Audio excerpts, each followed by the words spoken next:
പായസം വെച്ചാലോ? വെറും പായസമല്ല, echo ഹീലിന്റെ stevia പായസം. നമുക്ക് നേരെ പോയിട്ട് പായസം ഉണ്ടാക്കാം. നമ്മളവിടെ 1.5 ലിറ്റർ പാലാണ് എടുക്കുന്നത്. പാക്കറ്റ് പൊട്ടിച്ച് നമ്മൾ പാല് പാത്രത്തിലേക്ക് ഒഴിച്ചു കൊടുക്കുന്നുണ്ട്. ഇനി ഈ പാലൊന്ന് നമുക്ക് തിളപ്പിച്ചെടുക്കണം. അപ്പോൾ ഇടയ്ക്കൊന്ന് ഇളക്കി കൊടുക്കണം കേട്ടോ, അല്ലെങ്കിൽ നമ്മൾ അടിയിൽ പിടിച്ചാലോ.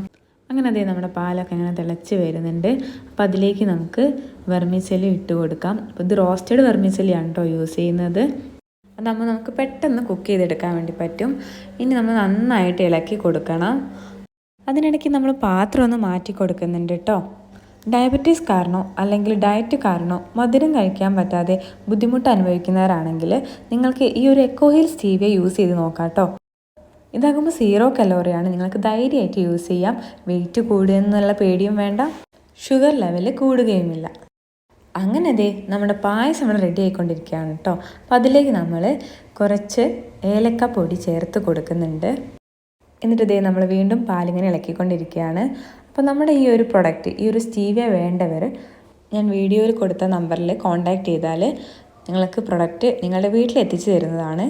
നമുക്ക് ഓൾ കേരള ഡെലിവറിയും അവൈലബിൾ ആണ്. അങ്ങനെ ദേ നമ്മുടെ പായസം ഇവിടെ റെഡി ആയിട്ടുണ്ട് കേട്ടോ. അങ്ങനെ നമുക്കിനി അണ്ടിപ്പരിപ്പും മുന്തിരിയൊക്കെ നെയ്യിൽ വഴറ്റിയിടണം. അപ്പോൾ നമ്മൾ പാന് ചൂടാക്കി അതിൽ നെയ്യ് ഒഴിച്ച് കൊടുക്കുന്നുണ്ട്. അതിലേക്ക് ആദ്യം തന്നെ അണ്ടിപ്പരിപ്പാണ് ഇട്ടെടുക്കുന്നത്. അതൊന്ന് ഇളം ബ്രൗൺ ആവുന്നവരെ നമ്മളൊന്ന് വഴറ്റി കൊടുക്കണം. ഇതിലേക്ക് നമ്മൾ കുറച്ച് നെയ്യും കൂടി ചേർത്ത് കൊടുക്കുന്നുണ്ട്. അതിനുശേഷം കുറച്ച് മുന്തിരിയും കൂടി നമ്മൾ ഇട്ട് കൊടുക്കുന്നുണ്ട്. അങ്ങനെ നമ്മൾ അണ്ടിപ്പരിപ്പും മുന്തിരിയും വഴറ്റി പായസത്തിലേക്ക് നമ്മൾ ഇട്ട് കൊടുക്കുന്നുണ്ട്. എന്നിട്ട് ഇത് നന്നായിട്ടൊന്ന് മിക്സ് ആക്കുന്നതും കൂടി ഉണ്ട് കേട്ടോ. അങ്ങനെ 2 ഗ്ലാസ്സിലേക്ക് നമ്മൾ പായസം ഒഴിക്കുന്നുണ്ട്. ഇനി ഇതിലേക്ക് നമ്മുടെ പ്രധാന ഇൻഗ്രീഡിയൻ്റ് ആയിട്ടുള്ള നമ്മുടെ സ്റ്റീവിയ പൗഡർ ഇട്ട് കൊടുക്കണം. ഇതാണ് കേട്ടോ നമ്മുടെ സ്റ്റീവിയ പൗഡർ. ഇത് 175 ഗ്രാമിൻ്റെ ബോട്ടിലാണ്. അപ്പോൾ ഇതിൽ ഇതുപോലത്തെ ഒരു സ്പൂൺ ഉണ്ടാവും. അങ്ങനെ 1 സ്പൂണാണ് നമ്മളിതിലേക്ക് ഇട്ട് കൊടുക്കുന്നത്. ഓരോരുത്തരുടെ മധുരത്തിനനുസരിച്ച് നമുക്ക് പൗഡർ കൂട്ടിയും കുറച്ചും ഇടാം. നമ്മളിതിലേക്ക് 1 സ്പൂണാണ് ഇട്ട് കൊടുക്കുന്നത്. ഇനി കൂടുതൽ മധുരം വേണ്ടവർക്ക് 1 സ്പൂണും കൂടി ആഡ് ചെയ്ത് കൊടുക്കാം.